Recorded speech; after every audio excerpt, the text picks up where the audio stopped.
My name is Ethan, and what happened at Miller Farm is something I still can't explain. Even now, years later, I wake up in the middle of the night thinking about that place. It started during the summer of 2019. I was 19 years old and working for a fencing company in rural Iowa. Most jobs were simple: repair a fence, collect the payment, move on. Then one afternoon my boss handed me a work order. Miller Farm, he said.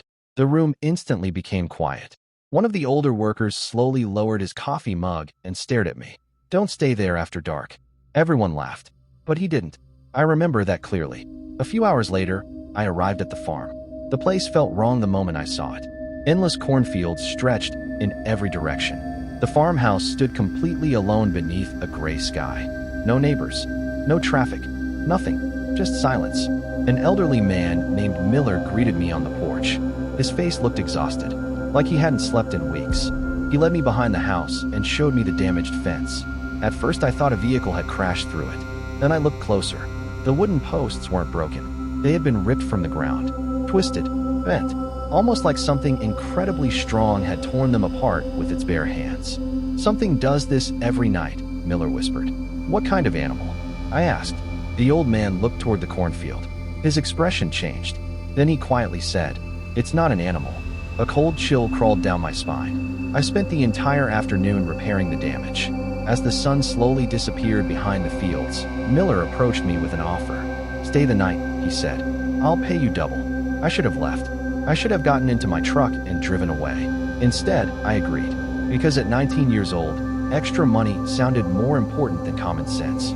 As darkness swallowed the farm, I had no idea I was about to witness something that would haunt me for the rest of my life. Around midnight, I sat alone on the farmhouse porch. The air was cold, far colder than it should have been for a summer night. The endless cornfields stretched into darkness, illuminated only by the pale glow of the moon. Everything was silent. No insects, no birds, no wind, nothing. At first, I enjoyed the peace. Then I heard it, a strange scraping sound, metal dragging across dirt. Slow, heavy, deliberate. I froze. The sound came from somewhere deep inside the cornfield. Scrape, silence, scrape, silence.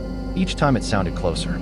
My eyes scanned the darkness between the rows of corn, but I couldn't see anything. Then suddenly, the sound stopped. The silence that followed felt unnatural, like the entire world was holding its breath. That's when I noticed movement. Far out in the field, something was rising above the corn stalks. At first I thought it was a person. Then it kept rising, higher and higher and higher. My stomach dropped. Whatever it was stood nearly 8 feet tall. Its body was impossibly thin. Its arms hung almost to its knees. The creature stood completely motionless beneath the moonlight, watching the house, watching me. I tried to convince myself it was a scarecrow, a tree, anything, but then it moved. Slowly, its head tilted to one side, as if it was studying me. The moonlight briefly touched its face. I wish it hadn't. Its skin looked stretched tightly over bone. Its eyes appeared completely black. No reflection, no expression, just darkness. Every instinct in my body screamed the same thing. Run. I stumbled backward and rushed inside the farmhouse. The moment I slammed the door shut, my hands were shaking. Miller looked up from his chair. One glance at my face told him everything. "You saw it," he whispered. It wasn't a question. The old man looked toward the window. His face turned pale. Then he slowly nodded. "God help us." Outside, something moved through the corn again, and this time, it was coming closer. I locked the front door and pulled the curtains shut. My heart was pounding so hard I could barely breathe. Outside, the thing remained somewhere in the darkness. Watching, waiting. Miller sat silently in his chair. For several moments, neither of us spoke. Then finally, I asked the question that had been burning in my mind. "What is that thing?" The old man's eyes slowly lifted toward me. For a second, I thought he wasn't going to answer. Then he sighed and began talking. "About 30 years ago, a sinkhole opened behind the farm." His voice trembled. Workers came to investigate. They found something buried beneath the land. I listened carefully. They discovered tunnels. "Tunnels?" I asked. Miller nodded. "Ancient tunnels, older than anything around here." A cold feeling settled in my stomach. The old man continued. "The walls were covered with strange symbols. Nobody could understand them. The room suddenly felt smaller, darker. Then Miller told me the part that truly terrified me. One of the workers decided to explore the tunnels alone. He entered carrying a flashlight. The others waited outside. Minutes passed. then an hour, then 2. The worker never returned. Search teams entered the tunnels. They found his flashlight. They found his backpack. But they never found him. It was as if he had simply vanished, without a trace. After that day, strange things began happening around Miller Farm. Animals disappeared. People reported hearing voices coming from empty fields. Several neighbors claimed they saw a tall figure standing among the corn at night, always watching, always silent. And every year the sightings became more frequent. Miller's face had gone pale. "I've seen it for 20 years, he whispered. But it's never come this close before. The room fell silent again. Then suddenly, crash, a violent explosion echoed outside. The entire farmhouse shook. Pictures fell from the walls. The windows rattled. Somewhere outside, wood splintered and snapped apart. Miller jumped to his feet. My blood ran cold, because deep down, I already knew exactly what had happened. The fence. It had come back, and this time, it wanted more than the fence. For a moment, neither of us moved. The farmhouse had gone completely silent. Then Miller slowly pulled back the curtain. I stepped beside him and looked through the window. My stomach dropped. The fence was gone. Again. The wooden posts I had spent all day repairing were scattered across the field like broken matchsticks.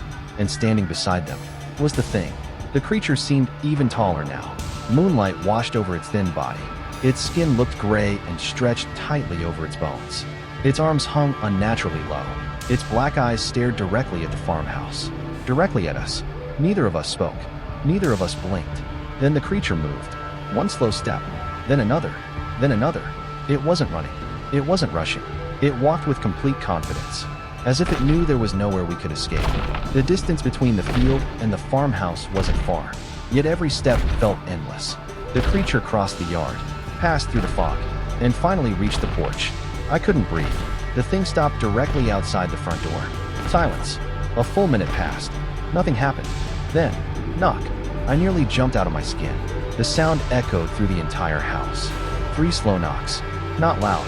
Not aggressive, almost polite. Knock, knock, knock. Miller backed away from the door. His face had gone completely white. The knocking stopped. For a few seconds, there was only silence. Then it came again. 3 more knocks. Slow, patient, as though the thing outside knew we were standing there. Listening, waiting. 10 minutes passed like that. Knocking, silence, knocking, silence. My hands were trembling uncontrollably. Then suddenly, nothing. No knocking. No footsteps, no movement, just silence. Carefully, Miller approached the window. I followed. We looked outside. The porch was empty. The creature was gone. I felt relief rush through my body. Maybe it had left. Maybe this nightmare was finally over. Then I heard something above us, a slow creak, followed by another, then another. The sound of footsteps, coming from the second floor. Miller's eyes widened. My blood turned to ice. The creature wasn't outside anymore. Somehow, it was inside the house, and it was walking directly above our heads. The footsteps continued above us. Slow, heavy, deliberate. Each step echoed through the ceiling. Creak, creak, creak. Neither Miller nor I moved. We stood frozen in the living room, listening. Whatever was upstairs wasn't searching randomly. It sounded like it knew exactly where we were. The footsteps crossed the hallway, then stopped. Silence filled the house once again. I could hear my own heartbeat pounding in my ears. Then came another sound, a door opening. Slowly, the old wooden hinges screamed through the darkness. Ee. Miller grabbed my arm. His hand was shaking. "It's never done this before," he whispered. Before I could respond, another loud creak echoed overhead. Something was moving again, walking from room to room, almost as if it was inspecting the house. The footsteps continued for several minutes, then suddenly stopped directly above us. I looked toward the ceiling. The creature was standing still, listening, waiting. Then came a single impact. Thud. Dust fell from the ceiling beams. A second impact followed. Thud. This one was harder. The floorboards upstairs groaned beneath the weight. Then a third.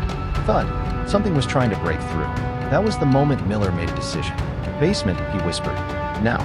We moved quickly but quietly. Every sound felt dangerous. Every breath felt too loud. The basement door stood at the end of the hallway. I reached it first. My hands trembled as I turned the handle.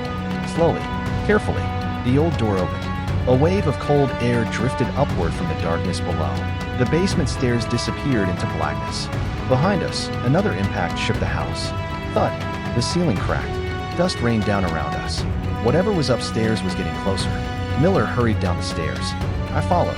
The moment we reached the bottom, I pulled the basement door shut. The darkness swallowed us. Only a single hanging light bulb illuminated the room. For a few seconds, everything was silent. Then we heard it. Footsteps. Directly above us. The creature had reached the hallway, and it was moving toward the basement door. Slowly, patiently, as though it already knew exactly where we were hiding. And then, the footsteps stopped, right above our heads. The footsteps had stopped. Miller and I sat frozen in the darkness of the basement, staring at the ceiling. Neither of us dared to speak. The only sound was the faint buzzing of the old light bulb hanging above our heads. Then, something moved. A slow scraping sound echoed from directly above us. Scrape. It sounded like long fingers dragging across the floorboards. My entire body went cold. The sound continued for several seconds before suddenly stopping. Silence returned. But somehow, that silence felt even worse. Minutes passed, then an hour. Neither of us moved. Neither of us slept. We simply sat there, waiting, listening. Occasionally, we heard distant footsteps upstairs. Sometimes a door would creak open. Sometimes something heavy would fall. And once, I swear I heard whispering. A low voice somewhere above us. Too quiet to understand, but definitely there. The night felt endless. Every minute seemed like an hour. At one point, Miller quietly looked at me and whispered, "If it gets down here, don't run." I stared at him. What? His eyes remained fixed on the floor. "It wants you to run." Before I could ask what he meant, another loud noise shook the house. Then everything became silent again. Hours later, a faint glow appeared at the top of the basement stairs. Morning. Sunlight. We had survived the night. Slowly, Miller stood up. His legs were shaking. Mine were too. Together, we climbed the basement stairs. Every step felt dangerous. Every shadow felt alive. When we finally opened the basement door and stepped into the house, something was wrong. Very wrong. Because every wall inside the farmhouse was covered with strange symbols. Dark symbols. Fresh symbols. As if someone had spent the entire night carving them into the walls. And in the center of the living room wall, written in large crooked letters, were 4 words. "Let me come home." And the moment I read them, I knew the nightmare wasn't over. I derelict house, ear of corn skull. For several seconds, neither Miller nor I said a word. We simply stood there, staring at the wall. "Let me come home." The words looked as if they had been carved by something sharp. The symbols surrounding them were unlike anything I had ever seen. Some looked ancient. Others looked almost alive.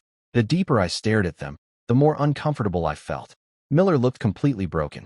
His face had gone pale. His hands trembled as he slowly backed away. "I can't stay here anymore," he whispered. Neither could I. I left Miller Farm that same morning. I never returned. And I never worked another fencing job again. A month later, I received a phone call. It was Miller. His voice sounded older, weaker. He told me he had sold the farm. Everything. The house. The land. The fields. All of it. Before hanging up, he said something that still haunts me. "They think they're buying a farm." Then he laughed. A tired, hopeless laugh. "They have no idea what's already living there." That was the last time I ever spoke to him. Years have passed since then. The farmhouse still stands. Different owners have come and gone, but none of them stay very long. According to local rumors, strange things still happen there. People report hearing knocks on their doors late at night. Others claim they see a tall black figure standing motionless among the corn, watching the house, watching them, waiting. Most people dismiss those stories. I wish I could, but sometimes, when I wake up in the middle of the night, I remember those symbols. I remember the message on the wall, and I remember the way that thing looked at the farmhouse. Not with anger, not with hunger, but with recognition, as if it belonged there, as if it had once called that place home. And somewhere, deep inside those endless cornfields, I believe it's still waiting for someone to finally let it come home.